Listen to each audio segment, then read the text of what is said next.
প্রিয় শিক্ষার্থী, আজকের অনলাইন ক্লাসে তোমাদের স্বাগতম। আজ তোমাদের জন্য রয়েছে নবম দশম শ্রেণীর গণিত বিষয়ের সপ্তদশ অধ্যায় পরিসংখ্যান। আজকের পাঠ আয়তলেখ অঙ্কন। আমরা লক্ষ্য করি এখানে একটি সারণী রয়েছে, শ্রেণীব্যাপ্তি এবং গণসংখ্যা। এ থেকে আমরা আয়তলেখ অঙ্কন করব। আয়তলেখ অঙ্কনের জন্য আমাদের আরেকটি চার্ট তৈরি করতে হবে। চার্টটি হচ্ছে এরকম। চার্টের তিনটি কলাম থাকবে, একটি শ্রেণীব্যাপ্তি, একটি হচ্ছে অবিচ্ছিন্ন শ্রেণী, অন্যটি হচ্ছে গণসংখ্যা। আমরা প্রথমে শ্রেণীব্যাপ্তিগুলি লিখে নিচ্ছি। শ্রেণীব্যাপ্তিগুলি হচ্ছে 31 থেকে 40, 41 থেকে 50, 51 থেকে 60। এখন আমরা অবিচ্ছিন্ন শ্রেণী বের করব। অবিচ্ছিন্ন শ্রেণী হচ্ছে 31 থেকে 0.5 পিছিয়ে যাব এবং 40 থেকে 0.5 এগিয়ে যাব। তাহলে হবে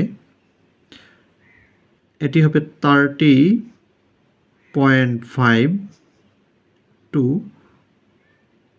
40.5। এখানে 41 থেকে 0.5 পিছিয়ে গেলে এটি হয় 40.5 হয়। 41 থেকে 0.5 পিছিয়ে গেলে হবে 40.5 এবং 50 থেকে 0.5 এগিয়ে গেলে হবে 50.5। এখন 51 থেকে 0.5 পিছিয়ে গেলে হবে 50.5, এটি হবে 60 থেকে 0.5 এগিয়ে গেলে হবে 60.5। এটি হচ্ছে অবিচ্ছিন্ন শ্রেণী। আমরা এখন গণসংখ্যাগুলি লিখে নিব। 5, 7, 12,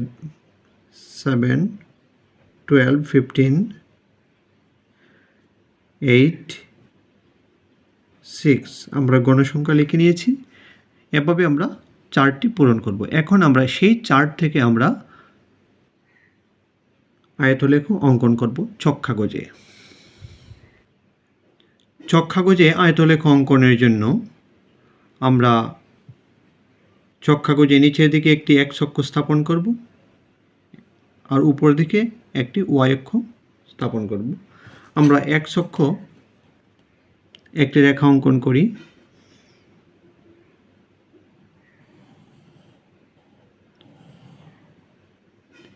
এটি হচ্ছে এক্স অক্ষ।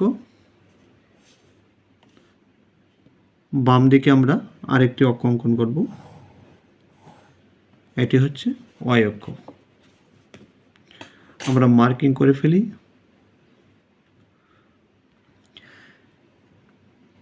এটি হচ্ছে এক্স অক্ষ।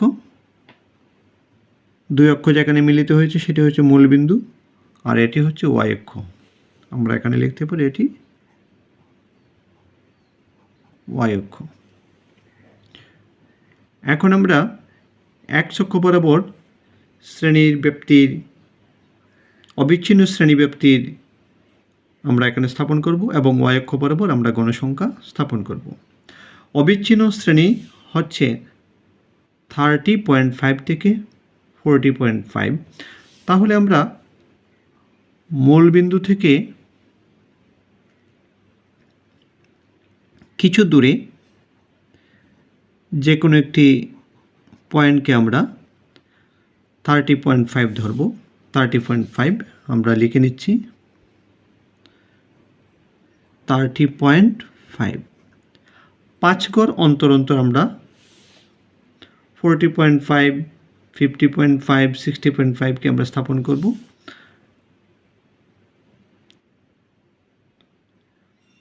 এক, 2, 3, 4, 5। আমরা এখানে 40.5কে স্থাপন করব। আমরা 40.5কে স্থাপন করলাম। তারপর 50.5, 5 গড় অন্তর 1, 2, 3, 4, 5, এখানে 50.5। তারপর 5 গড় অন্তর 1, 2, 3, 4, 5, এখানে হবে 60.5, 60.5। তারপর 70.5, 1, 2, 3, 4, 5, 70.5। তারপর 80.5, 1 2 3 4 5 এখানে 80.5, তারপর 90.5, 1 2 3 4 5 5 ঘর অন্তর অন্তর মার্কিং করে আমরা অবিচ্ছিন্ন শ্রেণী আমরা স্থাপন করব। ওয়াই অক্ষ বরাবর আমরা মার্কিং করে ফেলব প্রতি এক ঘরকে একক ধরে। এখানে হচ্ছে 5 ঘর, আমরা লিখব 5, এখানে আরও 5 ঘর 10, তারপরে 5 ঘর এখানে মার্কিং করব 15, তারপরে 5 ঘর 1 2 3 4 5 এখানে মার্কিং করব 20। এভাবে আমরা মার্কিং করব। আমরা এখন গণসংখ্যা স্থাপন করব চক্খা করে। প্রথম গণসংখ্যাটি হচ্ছে, প্রথম শ্রেণীর গণসংখ্যা হচ্ছে 5, তাহলে আমরা এখান থেকে 30.5 থেকে 40.5, 5 এই পুরা শ্রেণীটি, সম্পূর্ণ শ্রেণীটি আমরা 5 গড় উচ্চতায় পৌঁছিয়ে দেব।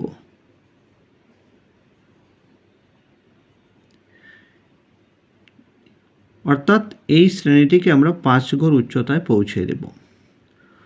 পরবর্তী শ্রেণীটি আমরা 7 গড় পর্যন্ত পৌঁছিয়ে দেব। অর্থাৎ এখান থেকে এখান পর্যন্ত 7 গড়, তাহলে 5 6 7, এখান থেকে এখান পর্যন্ত 7 গড় পর্যন্ত পৌঁছিয়ে দেব। পরবর্তী শ্রেণীটিকে আমরা 12 গড় পর্যন্ত পৌঁছিয়ে দেব। এই হচ্ছে 10 11 12, এখান থেকে এই শ্রেণীটি হচ্ছে এই পর্যন্ত, তাহলে এই শ্রেণীটিকে আমরা 12 ঘর পর্যন্ত পৌঁছিয়ে দেব। তারপর হচ্ছে 15, পরবর্তী শ্রেণীটিকে আমরা 15 ঘর পর্যন্ত পৌঁছিয়ে দেব। এই হচ্ছে 10 11 12 13 14 15, 5 10 11 12 13 14 15 এখান পর্যন্ত পৌঁছিয়ে দেব। এই শ্রেণীটিকে আমরা এখান পর্যন্ত পৌঁছিয়ে দেব। তার পরবর্তী শ্রেণী হচ্ছে 8, অর্থাৎ এটিকে আমরা 8 ঘর পর্যন্ত পৌঁছে দেব। এই শ্রেণীটিকে উপর দিকে 8 5 6 7 8, এখান থেকে এখান পর্যন্ত পৌঁছিয়ে দেব।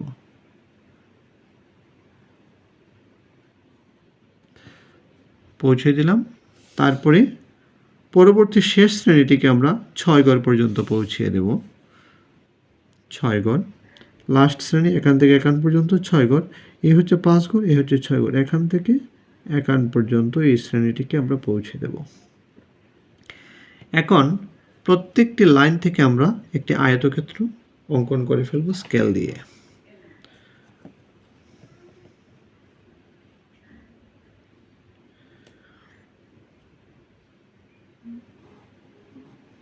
যোগ করে দিলাম, এই পয়েন্ট এখান থেকে যোগ করে দিলাম,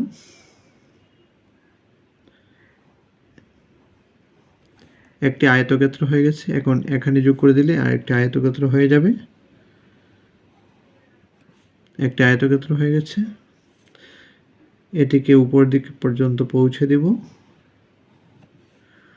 এখান থেকে এখান পর্যন্ত যোগ করব, উপর পর্যন্ত পৌঁছে দেব।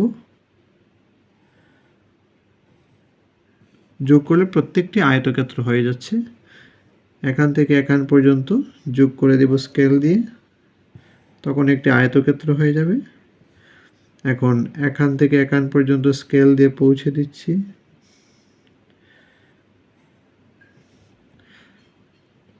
একটি আয়তক্ষেত্র হয়ে গেছে। এখান থেকে এখান পর্যন্ত স্কেল দিয়ে দাগ টেনে ফেলবো, আরেকটি আয়তক্ষেত্র হয়ে গেছে। তাহলে প্রত্যেকটা শ্রেণীর জন্য আমরা একটি করে আয়তক্ষেত্র পেয়ে গেলাম। এটি হচ্ছে আয়তলেখ অঙ্কন।